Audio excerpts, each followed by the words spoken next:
Good evening, folks. It's Diamond with the Oppenheimer Ranch Project and Magnetic Reversal News, bringing you a magnetic excursion update. Tuesday, April 1st, April Fool's 2025. Take a look at the fountaining at Kilauea's 16th paroxysm. We're going to have this live streamed all night on Rumble at Oppenheimer Ranch. Well, on Magnetic Reversal News. Why not? Check us out there. Take a look at that fountaining. Absolutely spectacular. And we are also tracking a significant spring storm impacting the central U.S. in the same region where hundreds of thousands of people are without power. Keep calm. It's boom time. We really wish this was an April Fool's joke as a winter storm grips Tahoe. It's gridlock. At 2:30 p.m. today, Interstate 80 was closed through the Sierra Nevadas for more than 3 hours. Caltrans announced that vehicle traffic has been released in both directions. Heed the warnings. Multiple feet of snow are dumping in the Sierras. Alpena, a woman describes the northern Michigan ice storms as unreal. And you can see here at the beginning of the video, trees bending down and heavy ice in the region. In fact, a major ice storm this past weekend is leaving many residents up north in shock and hoping for help as damage is unreal. I just got a message a moment ago from friends of ours up in Canada, and they are in an emergency situation. No power for now 72 hours of powers. And that means widespread power outages persisting in the U.S. as well as crews continue recovery work in Otsego County. Earlier today, we still had 186,000 without power in Michigan. Let's refresh this and hope for good news. Well, not much good news there. This is 12 hours later and still 150,000 households without power in Michigan, 16,000 in Cali, 15,220 in Wisconsin. And bad news for the same region, a winter weather advisory now blankets more than half of Michigan for freezing rain, snow, and sleet in the coming days. And unfortunately, as we reported last night before any of the mainstream media, a once-in-a-lifetime, once-in-a-generation flood could cap off this week's slew of severe weather threats, and we're going to get to all the details in just a moment. But first, here is your severe weather risk tomorrow into tomorrow night. It looks like a swath of dangerous storm activity from Louisville south to Memphis and even Pine Bluff. And here is the full forecast. We are tracking a significant spring storm impacting the central U.S. this week. A significant storm will track across the central U.S. and into the Great Lakes through Thursday. Heavy snow and blowing snow is expected from the northern plains into the upper Midwest. Further south, severe thunderstorms are expected from the southern plains into the Midwest, as well as a multi-day excessive rain and flooding event Wednesday through Saturday. And we're going to show you that region hard hit. From the Ozarks into the Ohio Valley, some regions will be picking up 14 or more inches in the next 4 or 5 days. It's absolutely insane.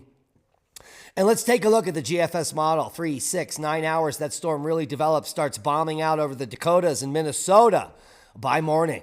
It will move east with ice and a mix, a huge area in southern Canada there as it lifts up into the northern climes. But on the back end, snow will continue on Thursday in the Dakotas and Minnesota, and then the severe weather explodes on Thursday, and it will linger Thursday, Friday, Saturday, holy macaroni, even into Sunday, before this system on Monday moves offshore. It's going to be a once-in-a-generation storm, as the headline showed. Let's take a look at the total accumulated precipitation, and it will literally blow your mind. Wednesday, Thursday, Friday, Saturday, Sunday, by Sunday, it's game over. So if you were preparing to do anything this weekend in this region where there is yellow and orange showing up, you are going to be in harm's way. You're going to see flash flooding, major river spikes. And then days after the event, major rivers will crest. So if you're in a low-lying region, it could be best to pack up your valuables, get them to high ground, and get out of Dodge. This is no joke. If you remember what happened in North Carolina, yeah, this may be exactly the same or even worse. And it's just a little east of that, west of the region. So this is a whole new bucket of worms. And there are millions of people in this region in harm's way. Major river systems bordering between Kentucky and Indiana. Holy macaroni. Pray for all those involved. Also, we've got heavy snow still throughout April. Let's take a look. This is Wednesday and then into Thursday. There's the snow from the storm in, say it ain't soda, Minnesota. Yeah, you could be picking up a foot or more in many regions, hundreds of square miles with over a foot of snow, including portions of eastern South Dakota. Say it ain't soda, but it's true. The northern tip of Michigan could be picking up a foot or more. But the entire state and all of the Northeast are going to be picking up on the global warming goodness. All righty. So here's Thursday, Friday, Saturday, Sunday. This is when the storm will be over, and we're going to be picking up more heavy snow all the way down into Texas, the nexus of the Schmexus, in April. Holy macaroni. Some areas in Texas could see 6 inches or more. Al Gore is a bore. This will be on April 5th. So buckle up, Buttercup. Shut up, Al! No bud cake! Al Gore is a fraud. And we've got him in a really nice confined area in his hole. Speaking of holes, the temperature on Earth is plummeting. Take a look at the JRA 55 plus JRA 3Q, the 2-meter temperature anomaly global. This is the 4X daily reanalysis coming out just 48 hours ago. Thank you, Ryan Maui. And what it shows is, let me move myself over here. In the last week of March and into April, we've dropped below baseline. Yeah. For global temperature. So all the global warm tards that think that we're going up and away didn't understand that October 2023 was a flexure point and the temperature has now began to drop and it's now exponentially plummeted.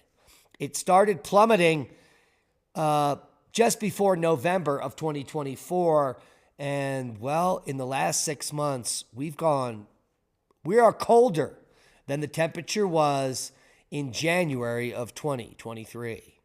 See me? And we're just waiting for Roy Spencer to update the UAH satellite-based temperatures of the lower global atmosphere. And you can see here the quick turn down in temps.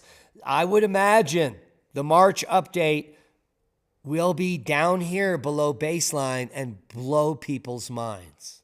Yeah, no global warming ever. And the same temperature going all the way back to 1983 on planet Earth. At least 2,700 people now officially dead in the Myanmar earthquake. That number pales in comparison to the reality. It's going to be 12,000, maybe 20,000 when it's finally reported on. The big problem now is aid agencies are concerned about access to food, water, and medicine. Like any hard-hit area, like after the big solar flash, when it kicks out the grid, everyone is going to die in a very short period of time. Our hearts, thoughts, and prayers go out to all those affected in Myanmar, but it's only just begun. The next phase is dysentery, disease, and more devastation in the region. Seismic update. No quakes of note except a massive explosion. Huge amounts of seismic activity on the Reykjanes Peninsula. Let's take a look at the rest of the world. Normal activity worldwide. Biggest quake I can see is a 6.3 down here near Antarctica and Easter Island in the middle of nowhere. No tsunami alert or anything associated with that. Overall, normal activity worldwide. Nothing to be worried about except in Iceland. Now, this morning, an Icelandic town and the Blue Lagoon Spa were evacuated after the eruption at Svartsengi. Those who have not already left Grindavik warn nearby eruption could be much bigger than the previous 10, but they were wrong. In fact, the eruption has come to a close. But the seismic swarm has not. And people are getting quite worried. There are thousands upon thousands of quakes and huge quakes. All of these green stars are above 3 mag. And so now the supposition is maybe there could be an oceanic eruption, which would be quite violent. So we're crossing our fingers as strong earthquakes rattle the Reykjanes Peninsula. And here we can see, I've just refreshed this. It's now going on for almost 36 hours of powers. Here's 24, almost 36 hours of continuous thousands upon thousands of earthquakes on the Reykjanes Peninsula. But the eruption has come to a close. Yeah, it's waned. Maybe it'll kick back up, but many people think that this is the dike intrusion. It's moving towards Reykjavik. So we may have a new fissure forming way to the north and to the east of Grindavik in the coming future. Fingers crossed, because if this starts erupting near Grindavik, that's where all the people on Iceland, for the most part, live. This could be bad news. And we're praying for all those people affected in Iceland.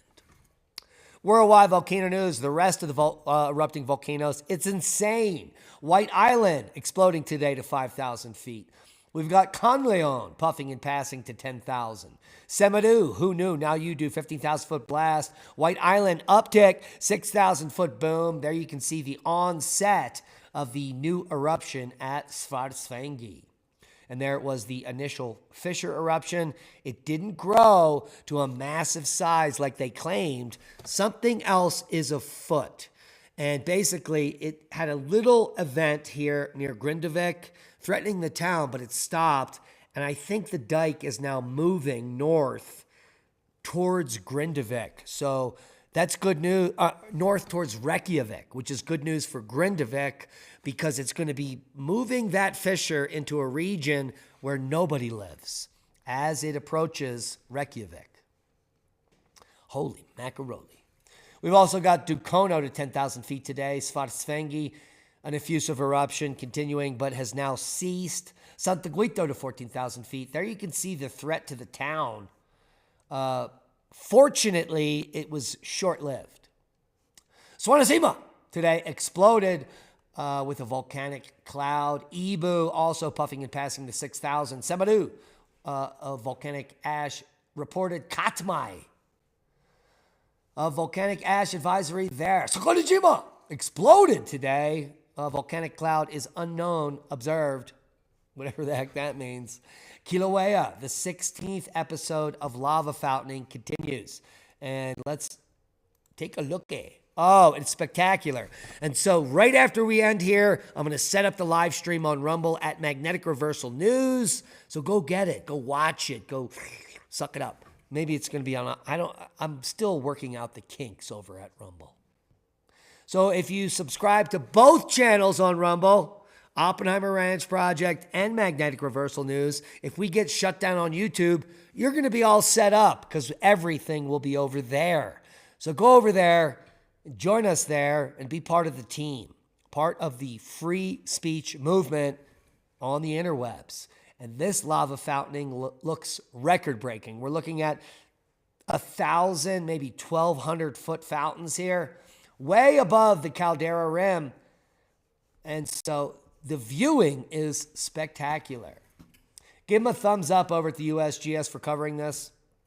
And follow us on both of our Rumble channels. Quick look at space weather. Well, take a looky here. This is an updated look at the big sunspot region, AR 4048 on Tuesday, along with an approximate size reference and comparison to our planet Earth. There's Earth. Holy macaroni. This is like 8 or 9 Earth diameters across, and we'll be facing directly towards Earth in just a few days. So we're keeping a close eye on that. We did have some impulsive M flares approaching X earlier today, and a lower level M flare. These are coming from that region. So buckle up, Buttercup. It could be boom time. April 4th, we do have a geomagnetic storm watch for a small CME that kicked off from this CME right here. Little CME action coming there. It's currently not up on the WSA Enlil Spiral solar wind prediction. Maybe tomorrow, so we'll be able to show you that imagery. But we are certainly, what is that? Okay, not where we want to be. There we go.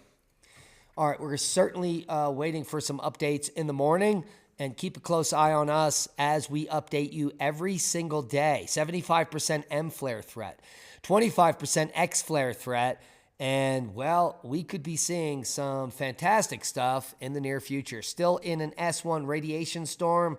That radiation storm has now lasted for 36 plus hours of powers. So buckle up, Buttercup. A grid down scenario may be coming soon if this sunspot region grows and moves in the next 2 days directly Earth facing and shoots off an X 125. We might not survive. The chances of that are 0. 100% chance of seeing lights in the sky this month. April's night sky to dazzle with 2 meteor showers. And, well, we're talking about the Lyrids. That's the first meteor shower to dazzle from April 20th to the 26th. The Lyrids and the Eta Aquarids will streak across the sky simultaneously, offering skywatchers a rare chance to catch fireballs from 2 comets in 1 week. What a tweak! What could be better? The Lyrids, which begin April 17th and peak on April 22nd, will produce 18 meteors per hour, traveling nearly 100,000 miles per hour. These meteors are fragments of Comet Thatcher, and they often end in brilliant fireballs that flash across the night sky, often referred to as bolides. Now, in contrast, the Eta Aquarids, active from April 20th through May 21st, will build momentum as the Lyrids fade, eventually producing up to 50 meteors per hour. Their high speed at 150,000 miles per hour can leave glowing trails that last for seconds and sometimes minutes, burning a streak across the sky. These meteors are the dusty remnants of none other than Halley's Comet, according to astrophysicist Jackie Fardy of the American Museum of Natural History. The 6-day overlap creates an ideal viewing opportunity for anyone in the Northern Hemisphere. If you like seeing fireballs, you've got a really good chance here in April. So buckle up, Buttercup. Meteors are falling to Earth. I hope one hits, for goodness sakes. Now, scientists have spotted evidence of an unseen universe, even though it should be impossible. That headline is quite creepy. The James Webb Space Telescope JADES survey recently observed a galaxy that shouldn't be visible because it existed only 300 million years after the Big Bang. What's going on? Well, scientists are baffled. At that point in cosmic history, the universe was supposedly shrouded by neutral hydrogen, and most objects and phenomena would not be visible. In fact, the universe is postulated to be opaque, which means you can't see nothing. And nothing was visible, according to the Big Bang, until a billion years later. So what's going on? For now, researchers think the light might be coming from the first stars to ever exist in the universe. That's how they're spinning this nonsense. Complete gobbledygook. All the links will be below. Here is some real interesting science in archaeology. Why children may have taken part in creating prehistoric cave art? Well, just like I think Rex Bear, Leah, and I postulated almost a decade ago when we were at San Kilauea, walking across the top of the mesa where there's petroglyph panel after panel for about a quarter mile. It is a story. It's almost like the Bible or the 12 Commandments, where there is no language. We are speaking. There's no written language. There is a verbal language, but there is also a pictorial language. So using verbal language and the pictographs and the petroglyphs, you could teach children all of the stories, the oral stories of your traditions. And that's exactly what they just figured out. Can you believe this?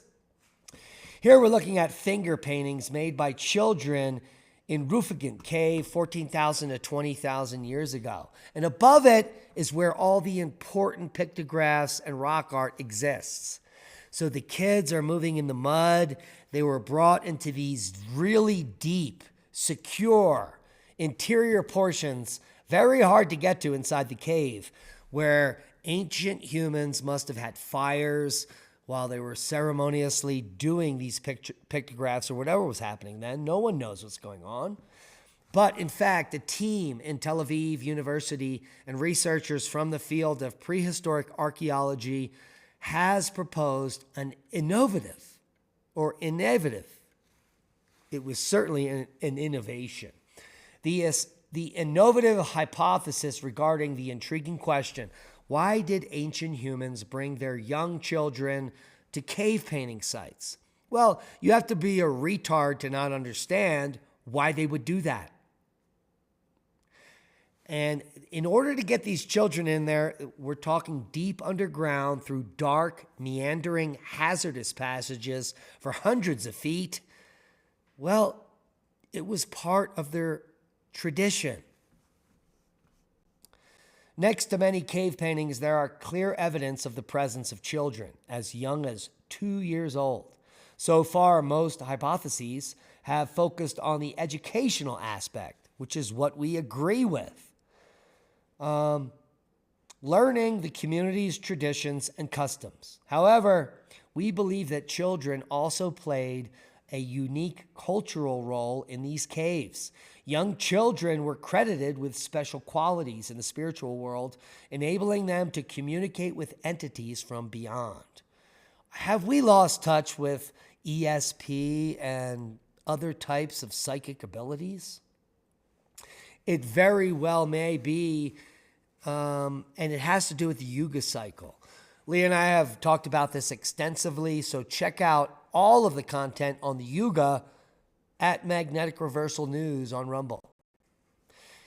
And prayers go out to all those affected by this ice storm and the second phase. There's still 100,000 in the U.S. without power, plus, and 300,000 up just above the region of Michigan and Canada without power. 500,000 people clutching their pearls. Yes, for 3 days, the power has been out, and I guarantee 99% of them don't have backup power.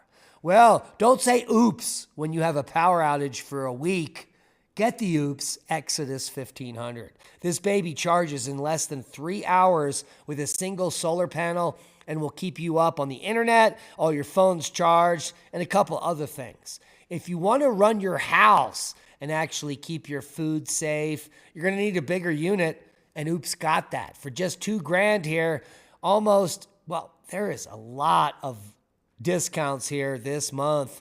You can get a whole power unit that will keep your box fridge lit up and many other appliances for the day until the sun comes back up and you can recharge these units. Get your solar power generator now. What are you waiting for? The next blackout? If a grid down scenario occurs and you have no way to power any of your devices, you're going to be in the dark forever.